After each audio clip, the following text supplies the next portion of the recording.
इस पर इससे पहले कि गुफ्तगू शुरू और मैं सवालात करूं, आप लोगों को ओथ लेना है कि जो कहूंगी या कहूंगा सच कहूंगा, सच के अलावा कुछ नहीं कहूंगा। कम से कम हमारे इस ओथ नहीं होना चाहिए शो पे हमारे तो सच नहीं मरवाया मैंने। एक जगह से हम मर के आए हैं सच। और जो बच्चा कुछ है जो कहेंगे सच कहेंगे, मैं तो बाकी आपके हाथ में भैया। 3-4 दिन से एक सच और भुगा कर रहा हूँ इंटरनेट पे। हाय चले जी, देखते हैं अभी कितने सच्चे सवाल आते हैं, मुझे कितने सच्चे जवाब मिलते हैं। गो कि मुझे हाई होप्स हैं कि आप लोग सच ही बोलते हैं। आपकी वो कौन सी आदत है जिससे आपको खुद बड़ा नुकसान पहुंचा?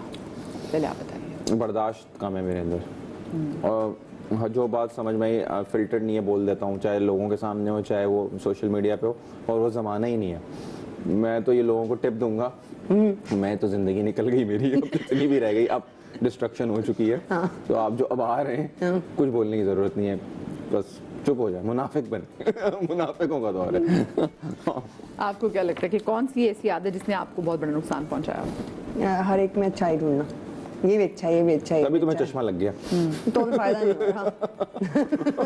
हाँ तो बड़े ठुड्डे खा के पता लगे नहीं थोड़ा सा, लेकिन हाँ मुश्किल हो रही है। Difficult world, difficult. मैं तो अपने बच्चों के लिए बड़ा सोचता हूँ, कभी कभी परेशान भी होता हूँ, मैं कहता हूँ लेकिन फिर इंसान के बच्चे अपने लिए जगह बना ही लेते हैं। लेकिन फिर भी मैं कहता हूँ 80s 90s की जो पैदाइशें हैं, जो अब इस दौर तक आ गए हैं, उन्होंने बहुत कुछ देखा समझा, इखलाक तरीका तौर तमीज था। अब बहुत अनफिल्टर्ड दुनिया होती जा रही है, अब जरा मुश्किल होगा। हाँ, हमारे ऊपर रिस्पॉन्सिबिलिटी ज्यादा आ गई है ना। अच्छा, yes. क्या कभी किसी आस्तीन के सांप से मुलाकात हुई है? हाँ अक्सर रोज ही होती है, मिल जाते हैं, कभी जिम में मिल जाते हैं, कभी हम लोग जनरली लोगों से दोस्तियां होती रहती हैं, ऐसे मिलते रहते हैं आस्तीन के साथ। अब जिम वाले कह रहे होंगे कौन करते हुए, मुझे तो नहीं सब कह रहे। मुझे इस नजरों से देख रहे होंगे, तुमने हमारे बारे में तो नहीं कहा था। नहीं नहीं नहीं ब्रो, नॉट फॉर यू। आपकी कभी आस्तीन के सांप से मुलाकात हुई? एक से मिली तो दोस्ती कर ली। हाँ दोस्ती कर ली और आस्तीन ने मोड़ ली फिर। शोबिज़ इंडस्ट्री में कोई ऐसा शख्स जिसके साथ अब आप काम नहीं करना चाहेंगे? ओह देखा, ये और काम खत्म कराएगी मेरा। मेरा ख्याल है तुम पास कर दो। यार पता नहीं, मुझे जनरली बहुत सारे लोग अनॉय करते हैं सेट पे, लेकिन स्पेसिफिकली बहुत सारे हैं, मतलब कोई आदत बता दें कि मैं ऐसे लोगों के साथ काम करना नहीं चाहता। हाइजीन। जिन लोगों की हाइजीन सही नहीं होती, मैं उनके साथ नहीं काम करना चाहता सेट पे। जो सुबह आते ही इतने मैले कुचैले हैं, आप अपने घर से बेड से उठ के मुंह ही धो लेता है आदमी यार, मतलब माना डीएचए में रहते हैं लेकिन कुछ तो मसाइल वाइप्स यूज कर लेते हैं, मतलब आई थिंक हाइजीन, लोगों का हाइजीन का अपना ख्याल रखना चाहिए, साफ सुथरा, तहारत। और किसी वजह से हम मुसलमान हैं, हम चीज़ों को फॉलो करते हैं। नमाज का जो 5 वक्त इसीलिए रखा गया है कि पता था कि ये जो तहारत है, ये चीज़ें आप सारा दिन अपने आप को जरा पाक साफ रखेंगे। तो जी बताएं, आप कोई ऐसे शख्स के साथ काम नहीं करना चाहेंगी?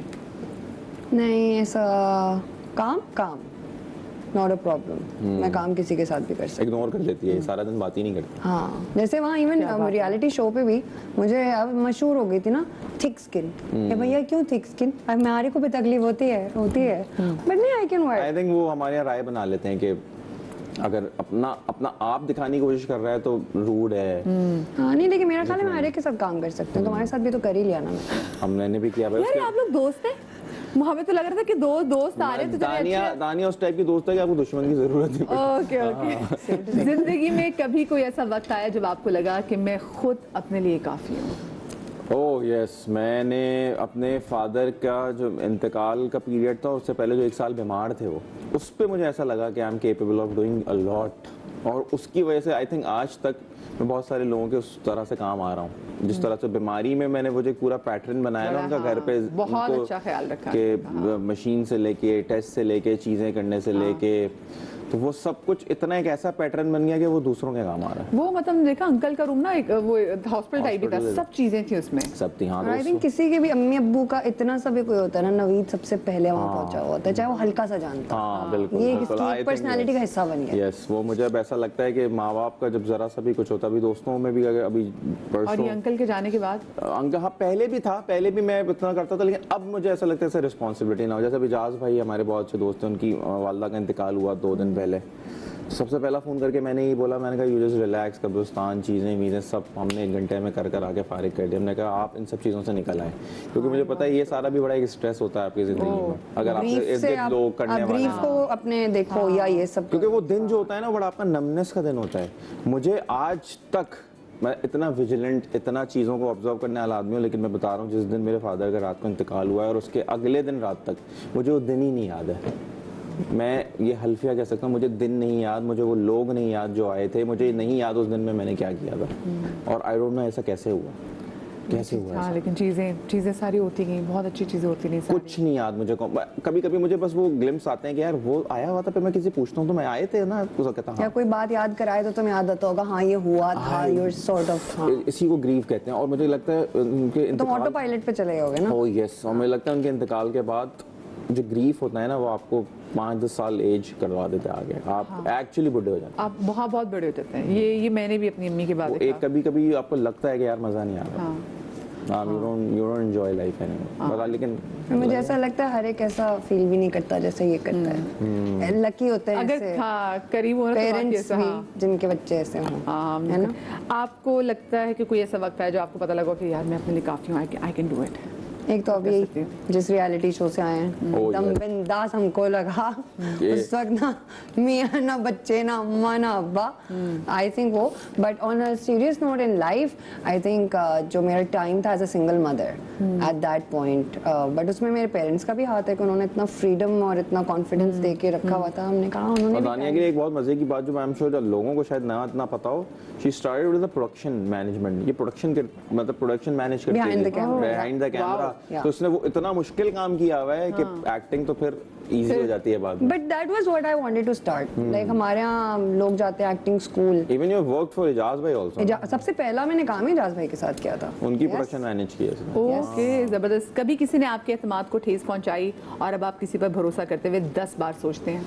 या जनरली आप सीखते रहते हैं दुनिया में, और होता है बहुत सारे लोग आपको इमोशनली, फिजिकली, फाइनेंशियली आपको नुकसान पहुंचाने की कोशिश करते हैं। उससे आपको ये सीख होती है कि ठीक है आपने एक दफ़ा मुझे बेवकूफ़ बना लिया, अब अगली दफ़ा मैं ना बनूं बेवकूफ़ तो मैं इजीली ट्रस्ट नहीं करते ना, या कर लेते अभी भी? अभी भी कर लेता हूँ। कर लेता है। मैं तो अभी भी कर लेता हूँ, मैं तो अभी भी कर लेता हूँ, और सही कह रहे फिर जलील और रुसवाई होता हूँ। और हम तुम सही भी कह करती हो, तुम भी करती हो। तो वो आप बता दानिया। आदि को पता है इस वाकये का। हम तो सड़क पे चलते हुए रोते को भी घर उठा के ले आते थे, वो अपना रोना रोता था।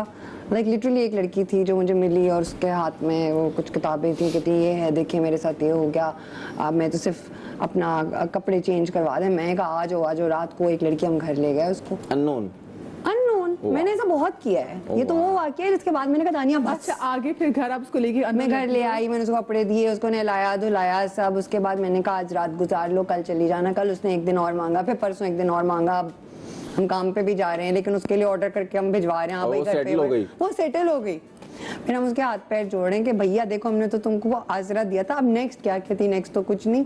असल में मसला ये है कि मैं तो आइस एडिक्ट हूँ, तो मुझे तो विड्रॉल्स हो रहे हैं, आप मेरी हेल्प कर दें। हमने कहा हे राम क्या करूँ? उसको हेल्प भी किया sort of, you know. Rehab भेज बात करें, वो फिर आपकी अभी घर है कि चली गई है? नहीं अल्हम्दुलिल्लाह नहीं, अभी चली छोटी गई। बहन है इसकी। अल्हम्दुलिल्लाह चली गई। लेकिन ये तो मतलब एक्सट्रीम केस बता रही हूँ। लेकिन ऐसे मैंने हाथ चलते फिरते बड़े लोगों को किया, उन्होंने हमारा बड़ा आगे नुकसान किया। पर फिर इट टेक्स टाइम। मुझे तो ये डर था घर जाते साथ की गन चंदा निकाल लेती इन पे। But it takes time. पता है उसके बाद फिर मुझे बड़ी गिल्ट होता था किसी को हेल्प ना करते हुए कि क्या पता ये जेन्युइन है और मैं इसको हेल्प एक नहीं कर रही। एक्सपीरियंस खराब हो जाता है। अब जैसे जनरली हमारे यहाँ एक लोगों का जो नॉर्म बन गया है कि एक्सीडेंट हुआ अगर कोई आदमी होता है रोड पे बाइक का, तो लोग अब उठाते नहीं है, कि लंबा कहते हैं यार वो जो होश में आने के बाद उन्होंने कहना है कि इन्होंने मुझे मारा था। इस तरह के एक्सपीरियंसेस लोगों के हुए हैं, कहानियां लोगों ने सुनी है। तो किसी को जरूरत भी होती है ना, तो वो बेचारा। इसी तरह आई डिड हेल्प। एक बेचारी फीमेल थी जो डोमेस्टिक हेल्प होती है, वो यहीं पे हमारे डिफेंस में वॉक क्रॉस कर रही थी, गाड़ी मारती, वो चली गई, मुड़ के भी नहीं पूछा। मैं तो अभी एयरपोर्ट जाना था मुझे, खैर मैं रुकी, मैं उसको हॉस्पिटल तो ले गई। हॉस्पिटल वालों ने भी कहा आपने कर लिया, ये सब कुछ बेस्ट है, अब आप जाएं यहाँ से।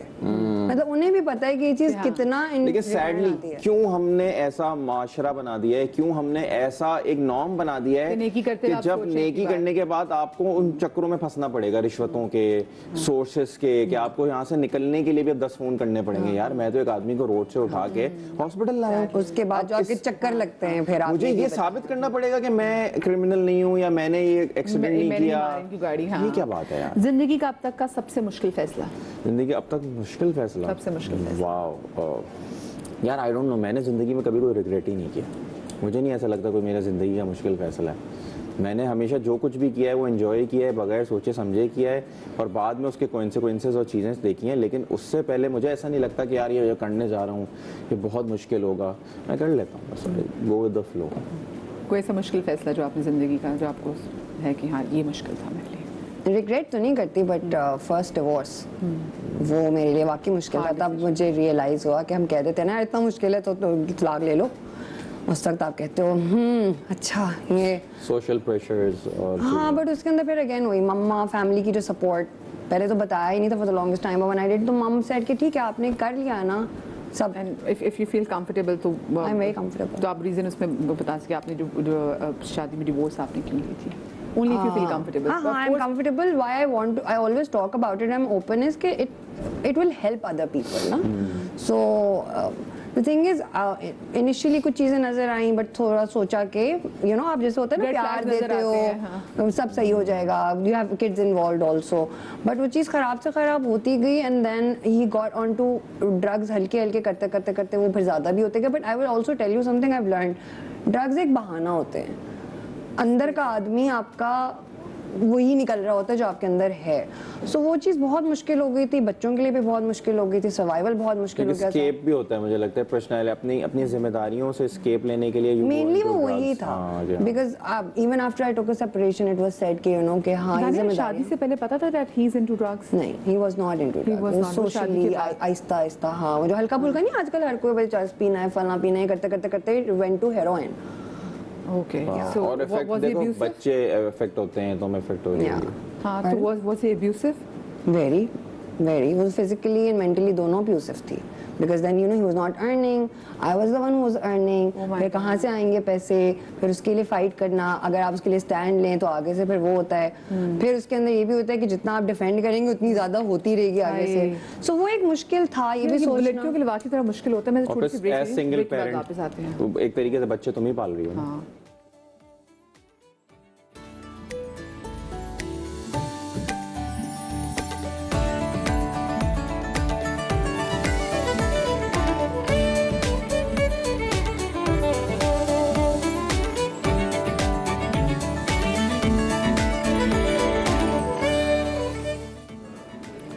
जी, ब्रेक के बाद एक बार फिर से खुश आमदेद, क्योंकि हमारा जो सेगमेंट था दिल की बात, उसमें बहुत सारी ऐसी बातें हैं जो कि अभी पूछना बाकी हैं, क्योंकि ब्रेक आ गया और उसके बाद हम न्यूज़ ब्रेक की तरफ चले गए। तो हम अभी भी वही बात है ना, जो बोलेंगे सच के सिवा कुछ नहीं बोलेंगे। और एक एक्सपीरियंस के वाले से बात कर रहे थे, नवीद के लिए बड़ा एक मुश्किल एक्सपीरियंस है जो अपने फादर के हवाले से भी बताया कि किसी के लिए पेरेंट्स का जाना इज़ नॉट ईजी, और फिर आपने अपनी डिसीजन के हवाले से बताया। अच्छा, फिर आपने जब एक दोबारा से मतलब थैंक गॉड कि आपने सोचा कि मैंने दोबारा से अपनी लाइफ शुरू करनी, बिकॉज यू वेरी यंग। सो आपके बच्चों ने इस डिसीजन को कैसे लिया? टाइम बहुत था ना, because firstly my mother said दानिया हो गया, कर लिया, पता लग गया क्या होता है, नाउ डोंट वरी। तो एक तो वो प्रेशर नहीं था।